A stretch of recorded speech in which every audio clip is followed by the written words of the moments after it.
O objetivo desse vídeo é mostrar a criação de UDFs, User Defined Features, criando esse tipo de furação com o Cosmetic Feature já anexado.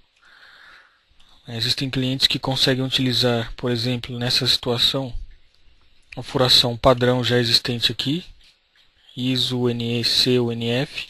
É possível customizar essa tabela, mas não é nisso que nós vamos falar. E o objetivo desse vídeo é fazer isso sem utilizar customização da furação. Criar já um comando que adicione de uma vez o role e o cosmetic. Então o primeiro passo é criar os dois comandos em uma peça genérica, que vai ser a peça de referência.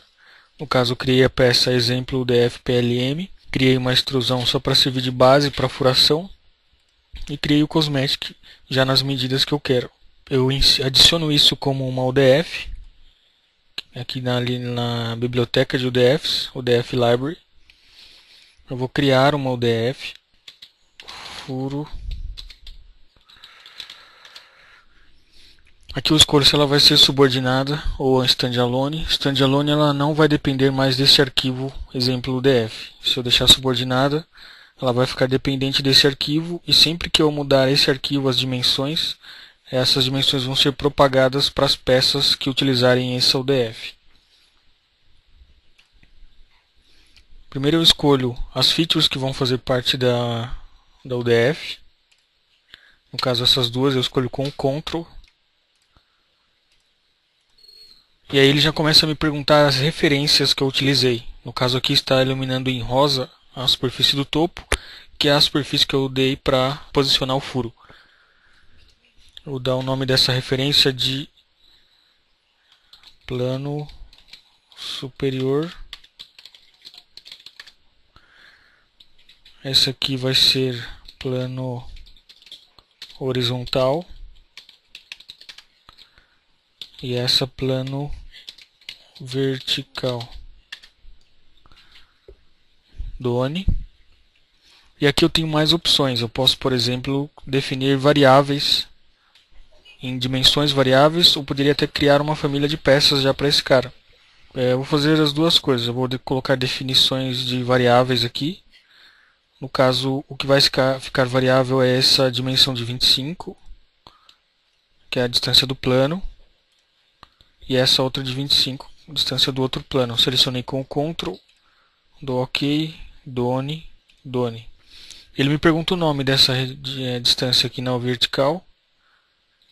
É a distância do plano horizontal, né? Mas eu vou chamá-la de distância vertical e distância horizontal. E agora eu vou definir a família de peças.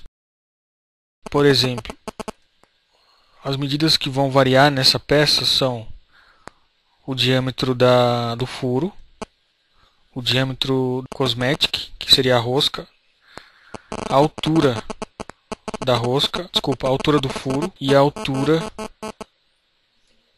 da cosmetic. Tá aqui. OK.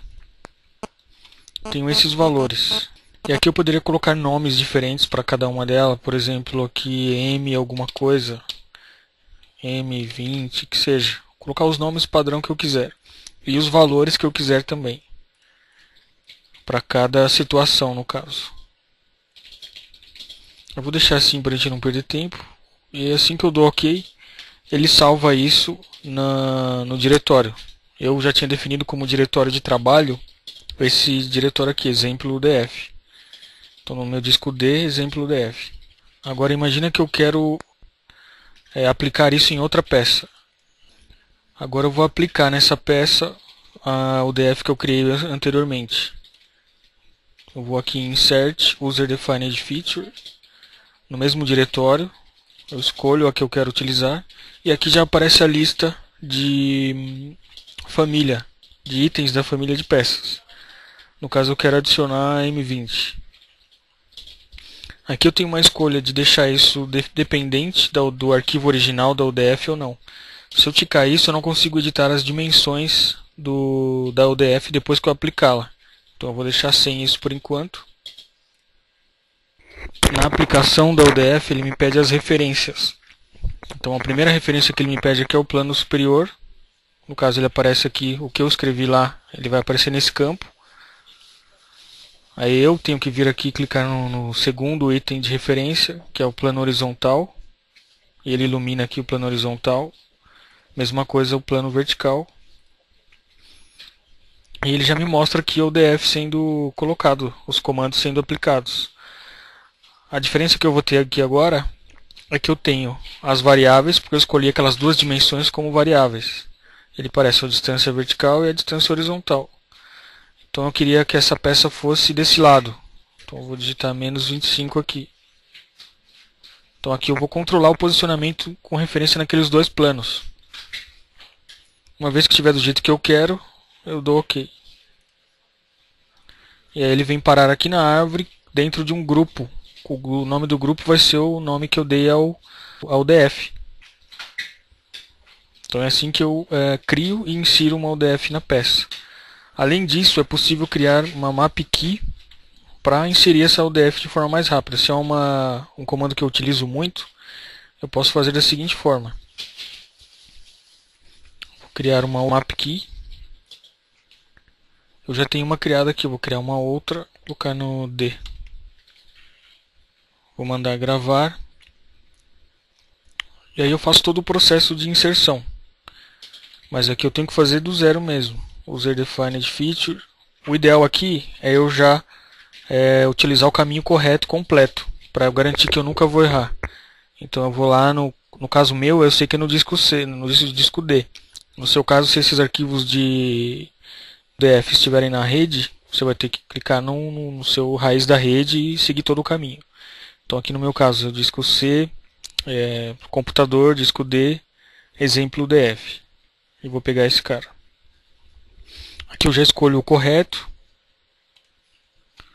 Ok. E eu vou seguir o mesmo padrão. Vou dar as referências, igual eu fiz anteriormente. E vou dar um OK. Aqui a minha UDF para. Vou mudar o nome dela. Vou colocar M20, que é no furo que eu escolhi. Terminado isso, ele salva aqui na UDF. Porém, isso está salvo só nessa seção. Se eu fechar o ProE e abrir de novo, eu vou perder essa map key que eu fiz. Então, eu salvo isso no meu config. No meu caso, eu estou usando um config aqui do treinamento. Vou salvar por cima dele.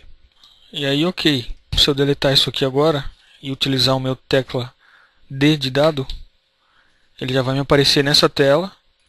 Só para eu colocar referências. E já vai ficar OK. Aí só que aí ele não me deu a oportunidade de alterar as medidas. As medidas, se eu quiser alterar, eu vou ter que alterar por aqui. Dar Edit e mudar manualmente.